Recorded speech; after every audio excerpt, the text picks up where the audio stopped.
Howdy folks, I'm Tom Vassell and welcome to the Dice Tower. This is an episode of 10,000 and Below, where I go to the largest website about board games on the internet, Board Game Geek, take a look at games that are ranked quite low and just tell you what I think of them or my first impressions of ones I've never heard of before. So we look at about 100 at a time, not every single one of the 100, but we always do look at the first one. So let's take a look here.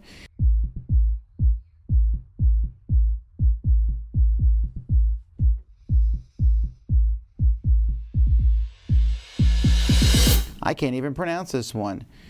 Spiel mit Lucas Dribbel Fieber. It sounds like Dribble Fever. This is from Queen Games, actually. So it came out in 2010, but Queen Games obviously does not put all their games out in English because this one never did. It is a football, street soccer game. 2 teams of 5 people. Interesting. Oh, I like that picture. I will say that soccer/football games are really hard to do because of the speed required in the sport itself. So, this one does not have a lot of people talking about it. I wonder if that's Dribble Fever. Well, I don't know. All right, Enoch here. This is a small Eskimo child. Enoch is already completely excited. He's going to go with his brothers on the ice. And they're building igloos. It's a mixture of memory and push your luck. This is also from Queen Games. Well, how nice for them to have 2 games next to each other. Queen does make pretty good kids games, and just because this is pretty low down doesn't mean it's bad. Board Game Geek tends to lower the ratings for kid games. All right, 3 Laws of Robotics. I reviewed this last year. And this one is a deduction game, and you're trying to figure out who's what. You know, who's a robot. I believe you can be an android, too. And you're asking questions. It's a really cool idea, but at the end of the day, it doesn't work as well as I would like it to. There's some neat things in it, but at the end of the day, sometimes it just comes down to guessing. But if you like this kind of deduction game, you might want to try it out. All righty, okay, I want to take a look at this one. Organic Soup from 2010. Mash your carbon, hydrogen, nitrogen, oxygen atoms to form molecules. Okay, I like that concept a lot. Oh, it almost looks too realistic there. Wonder who's the publisher of this one. Oh, Carl Chuddick. Oh, well, that's not interesting. It's only from the Game Crafter. I wonder why no publisher picked this one up. Interesting. Alrighty, what? Well, let's take a look at what? What a party. What a laugh. What a thing to say. What a game. Who said what? They need the right response. Everyone has to guess who wrote what. Oh, okay, so that's basically, let's see what kind of questions they ask. What did the clerk say to Abraham Lincoln when she sold him his stovepipe hat? What annoys you most about blank? A coworker spends at least half an hour every day talking about fishing. You hate fishing. What do you do? Okay, that's an interesting concept. So it's very similar to Things. Things was this, I guess, well, it's called What, and the other one's called Things. I would play this. It's from Outset Media. Alrighty. Well, there you go. What? Jumping down here, we have X610Z. This came out in 2009. I reviewed it in 2011. If I remember correctly, yes, it's a trading card game. So it's a collectible game with a board, and you're moving around through this board. This is a game that hasn't aged well in the last 10 years at all. And even when I played it, I remember thinking, okay, so the whole thing is existence. I remember now. Sorry, it's not X610Z. It's X610Z. So existence.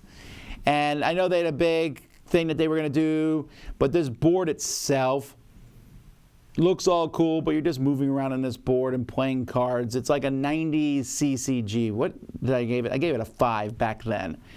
Nowadays, it'd probably be even lower than that, unfortunately.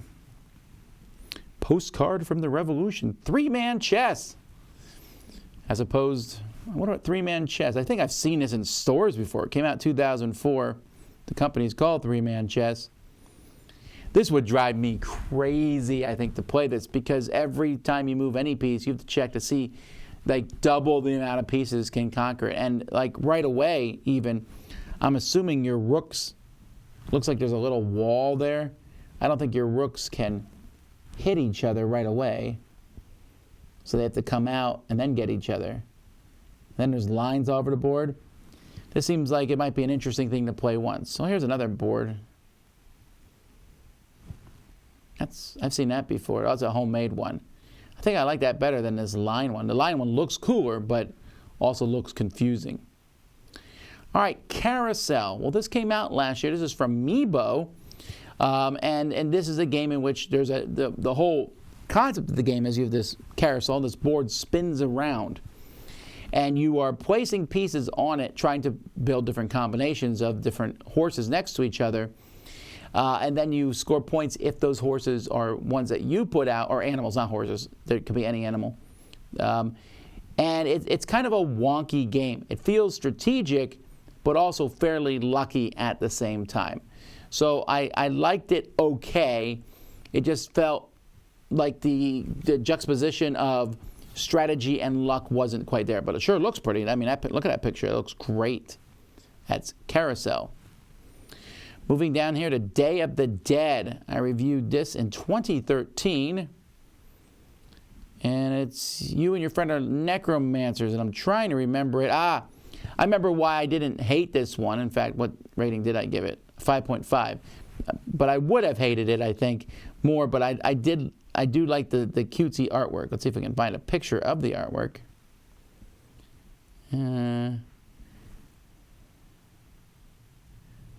It's very, very abstracted out. You can see the board there. Yeah. Meh. Day of the Dead. Also, I wouldn't call a game Day of the Dead, you know, just because it seems so similar to a movie, and it's not based on a movie. Oh, the New Yorker cartoon capture game. I wonder if it's just a simple party game where you take a cartoon and put a caption on it, and then you have to guess who wrote each one. So it's very similar. Okay, that seems fun, but it also seems very samey. Like you're not going to get the same. The cartoons are going to be the same as time comes if you keep playing the game over and over again. Here we have Saluna and Colonisator, the Twilieve Planets War. I thought that was 12. Huh, that's weird. So Saluna, brain teaser for 2 players. There are 12 double-sided discs. You scatter them on a turn. You take one stack and put another stack, same height. So it's similar to Babylon from Bruno Faiduti. Oh, this is from Bruno Faiduti. Okay. Huh. Well, it seems like a really simple game. I'd probably try it once. Colonisator, the Twilieve Planets War. So that's not a misspelling, I don't think.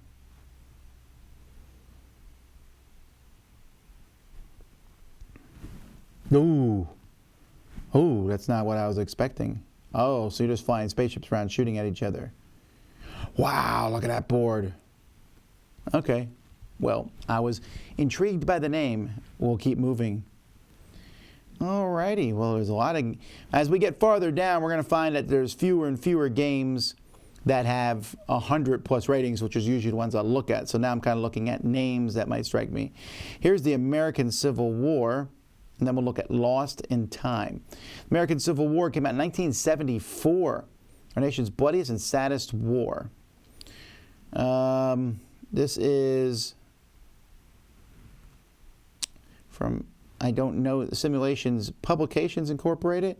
Jim Dunnigan, who's designed many, many war games. Looks very... Wow, that is a board, right? That's a board that brings back this style thing. Look at all those markers all over there and the charts all on the board. I'm sure a lot of people will like this. So Jim Dunnigan, let's see what else he's designed. He was born in 1943. Has a lot of notable games. Panzer Blitz and Panzer Group. But Panzer Blitz is probably his most well-known game. Has done a lot for wargaming in general. All right, Lost in Time, a self-published game from Jason St. Just. And 88 cards, and you're in the year 2031, and your time machine doesn't work, so you're stranded in the past. Okay. There's 1687, Newton. I like the cards. Well, it looks interesting. I don't know. I wonder if it's a good game, though. Time travel's really hard to put into a board game. All right, let's continue down here. Automania, the game of Motor Giant, that's from 1991. Perspective, which I've done. And then Yellowstone. So let's take a look at those three games. Automania, this came from Livingston Games, designed by Ian Livingston. Now that name, Ian Livingston, may not ring any bells for you. His highest rated game here is Judge Dredd, but he was the co-founder of Games Workshop. That's a pretty big deal in and of itself. I met him. He really knows, I mean, he's like meeting a living history about board games and stuff. Really nice guy. Perspective here. This is a competitive game. This is from Minion Games. This was a small little colored card game, and you're trying to, you don't see the back of your cards, so you're looking at them from one side to the other. It was an interesting style puzzle game, but it just didn't work for me at all. Yellowstone I have not played. This is from Avalon Hill. So Avalon Hill back in the day obviously made lots of war games, but they made other things too, and so this would be their version of a Euro game. Looks just like a war game. I mean, with all those pieces with the different animals on them. Who's the designer of this, I wonder? Elsewood Boyd, Kathy Boyd, and Rick Shipley. Well, that's the only game that Elsewood made. It's the only game Kathy made. Let's see, Rick Shipley. It's the only game he made. The only game all three of these designers made. And it's rated pretty low here on the lists. Oh, well. If I had seen this in the thrift store back in the day, I would have gotten it. Let's see. Rubik's Illusion. Crib Wars. What is Crib Wars about? Or about babies? No, it's a cribbage game. Oh, okay. 363 holes instead of the usual 121s. Slide aheads, reverse loops, shortcuts, and setbacks. So it's cribbage mixed with sorry? That's definitely what it sounds like.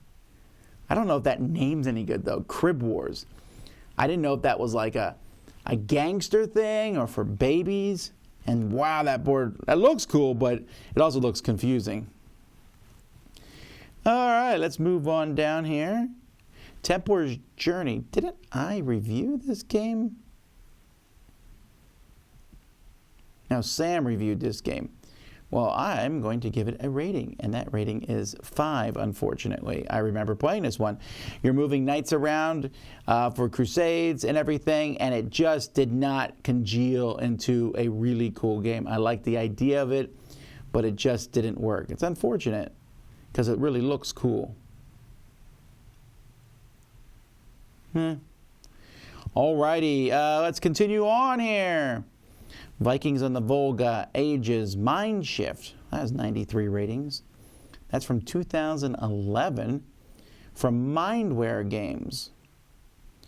So this is a puzzle style game.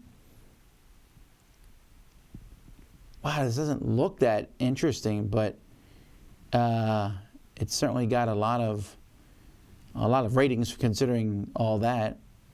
So Mindware has done some pretty, Quirkle's their most well-known game.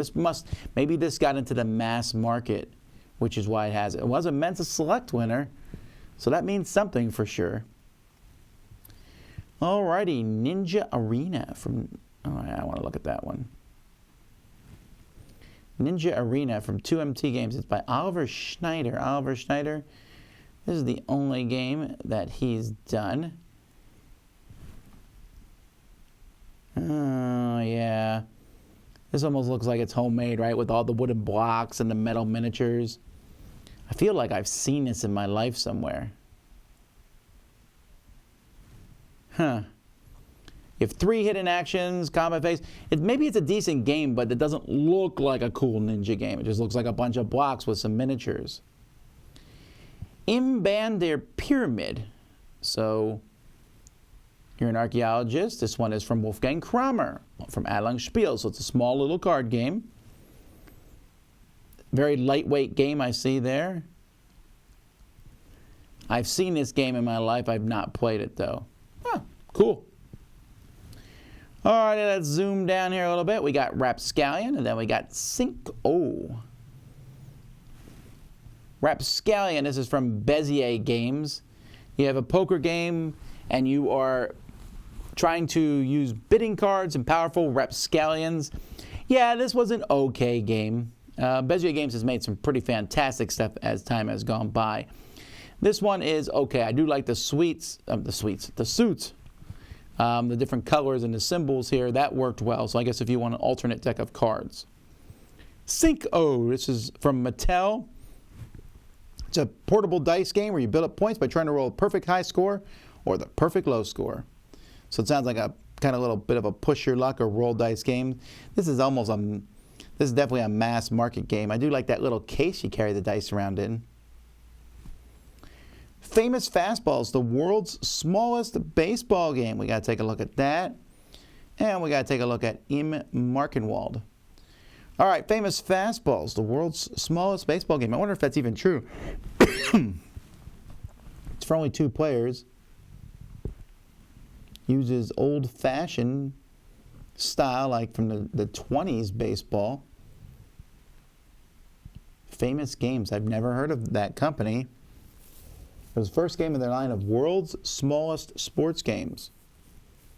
Oh, world's smallest car racing, world's smallest baseball, world's smallest. None of these have gotten over 10,000 in rankings. Well. All right, Im Markenwald. This is another one from Adlungsspiel. This is a kid's game where you're basically hunting down. It's like a memory style game, if I remember correctly. You need to find the right items as you turn the cards over. It's okay. It's also been a really long time since I played this, a decade or so, but I remember it being a kid's game. Adlungsspiel games could be hit or miss because they're limited by the size of the box. You know, it's only a small little deck box. Alrighty, Neverland's Legacy. Take a look at that. Weird Alchemy. Granny Wars, a game of tit for tat. I'm almost afraid to click that one. League of Hackers and Alien Wars. Okay, that's 5 different games. Let's take a look at them. Neverland's Legacy. It's a dice rolling skirmish game, and you are Peter Pan or Hook. Huh. I don't get Peter Pan looking at that. Let me see. Well, there we go. Some artwork will probably help. Wendy, what is this? Like some alternate reality where Wendy's like da-da-da-da with a sword and all? Okay.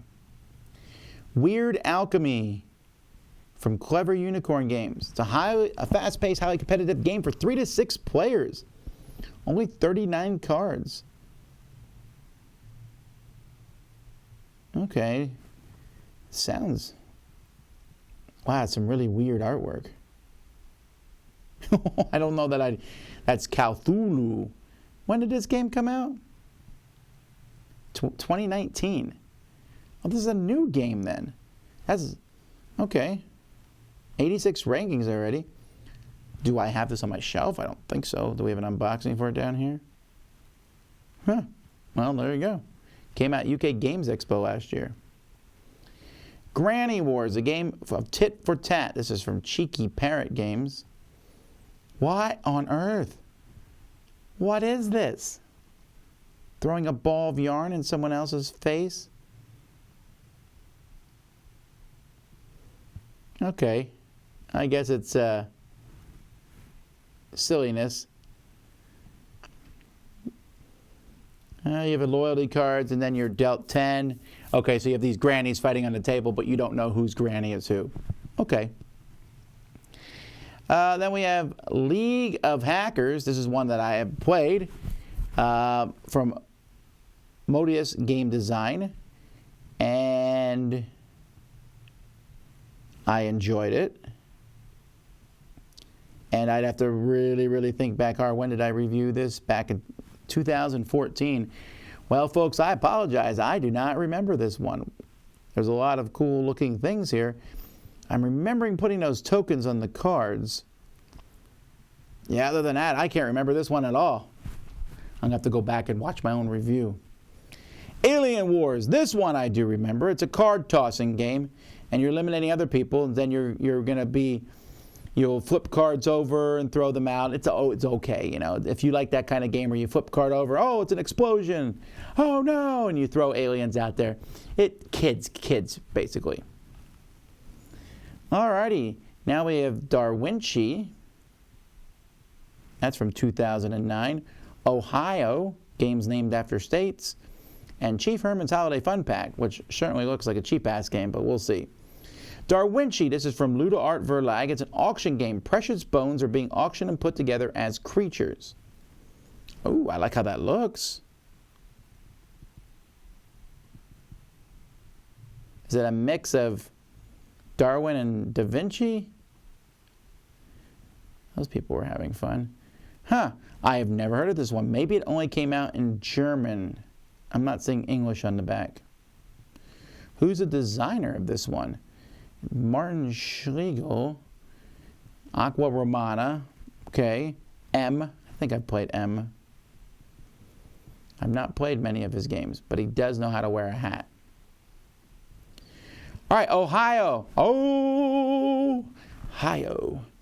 You have 1 through 10 plus 1. You must pass or play a lower card. The last person to play a card collects end of game scoring a whole pile of cards. A trick. So Ohio card is always a little lower than the last card played. Okay. This is from Jumbo. It's from Reiner Knizia.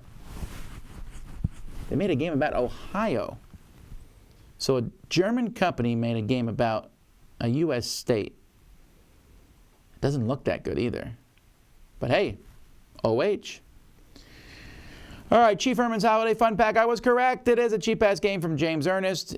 These were, he always made games where you didn't need components, or it didn't come with components. You needed components for them. This apparently was 30 previously published games. So dice games, bluffing games, board games, paper games, group games, a game collaboration. And as we all know, game collaborations usually don't have any great games in them. Sometimes they do. I'm not seeing it here. This does not look fantastic, and it is pretty low rated. But hey, if you want a bunch of games, hunt this one down. Alrighty, getting to the end of this one here. Oh, well, let's take a look at Fizz and Mies, and then Star Trek The Next Generation interactive VCR game, a Klingon challenge. And then Die Glücksritter and Futterneed, with that one I've played. Huh. Near the end here, there's a lot of games with a lot of ratings here. So let's take a look at Fizz and Mies, which looks like a cat chasing little race cars on slot car tracks. Well, I do like slot cars. I do. The idea for that's very entertaining. Looks like a kid's game. It's from Clemens Franz. All right, I would try this one. When did this come out? 2014. I bet my kids would like that. This one here, really low rated here. I've not played this one. Board is set up. There's a TV VCR, and you'll watch some of the stuff. There's a renegade Klingon. Hijack the ship with only themselves on board with him. That seems like a way to put on... Did the cast show up in this game at all, or was it just that one Klingon? Wow, it comes with the VCR tape and everything. A lot of cool pieces, but wow. For this many ratings, this game must be terrible. To have 400 some ratings and be this ranked this low, eh. All right, this one here has 130 ratings. Die Glücksritter, this is from Klaus Krauski. Highest rated game is Pungi. Broomsticks and backflips. Oh well, we'll get to that when we get to 15,000. Soldier of Fortune, you're trying to do a castle. You have 2 possible actions, simultaneous actions. I like how it looks. That's some cool pieces. But this one must never have come out in English, which may be why it's rated lower. This one here is about placing, well, this one's all about candy. So you can see these different cards here with candy and collecting the candy. And I like the theme of this one here. It's from Friedman Fries here. It's the final game in his Friday project. Did not know there was a Friday project. And you were just trying to add these snacks in front of you here. It says you can play it with real snacks. I remember that. Friedman Freeze is always experimenting with different game things. This is one of the ones I didn't think did very well. All right. Zoocracy, Trivial Pursuit Deluxe, Shogun, Frenzy, Logan Stones, Kitty Bitty, and Flea Marketeers. We're taking a look at all the rest of these. So we better get going because time's almost out here. Zoocracy, I only did this one because it looks really awesome. I haven't played it yet, but it is on my Tom, you need to get this game played pile. It's it's literally on the shelf right over there. Looks interesting. I like the idea of a zoo, but that's about it. I like the artwork. Trivial Pursuit Deluxe, what else do we say? It's Trivial Pursuit. A lot of people like it, but it's deluxe, which means it comes with these little cards that come in pieces of the pie, but still the same old game. Shogun. This is not, there's a lot of games called Shogun. It's an exciting digital game, 8x8 grid. There's a window that shows how the number of moves that a piece can make. And there's magnets. The number changes depending on what space it's on. This was recommended for the 1979 Spiel des Jahres. I want to play this. A game with magnets and changing pieces? Yes, I want to play this. Wonder why it's ranked so low. Frenzy. This is from Fantasy Flight Games and designed by Eric Lang. This is one of his lowest rated games for sure. Real-time fantasy battles. Well, that's probably what it is. Fast and Furious collectible, non-collectible game. And I guess it was designed by Eric Lang, lead designer of Game of Thrones CCG. Nowadays it'd be like Blood Rage and Rising Sun. I think I would try this just based on the fact that Eric Lang designed it, but it is ranked pretty low. Logan Stones. Ooh, I like this. This came out 2008. I like the shape of these pieces. From the inventor of the award-winning game Hive. Okay, well then that means it can't be that good, because if it was that good, people would still be talking about this one, because Hive, when I go to SNU UK Games Expo, I still see Hive there. Rock, paper, scissors. All right. Kitty Bitty, a kid's game. I was about to say I heard of this one. I played this one. There are other versions of it. Froggy Boogie is, I think, the version I played. And there's eyes here, and you just have to turn over the eyes. It's like a memory match game, but you pull the eyes out and look and see what's underneath them. It's fun for kids, little kids. And then the last one today, Flea Marketeers, which sounds like it's Three Musketeers, right? No? Wow, that lady is collecting quite a eclectic stuff. Oh, it's from Gut Busting Games. Gut Busting Games. I remember them fondly. Trailer Park Wars, Redneck Life. Oh, no, you didn't. This is the one I haven't heard of, actually. Flea Marketeers. Yeah, this is their games are based on the theme. From what I understand, they're not fantastic games. I played one of them. I can't remember which one it is. And it was just, it was made the silly theme, not for making a good game. So I would imagine Flea Marketeers is along that same line of thinking. Well, that's it. We've now looked at another 100 games, folks. So I hope you enjoyed that. If there's a game that you thought I should have talked about or one that you want to point out, mention it in the comments below. Until next time, I'm Tom Vassell, and you've been watching 10,000 and Below on the Dice Tower.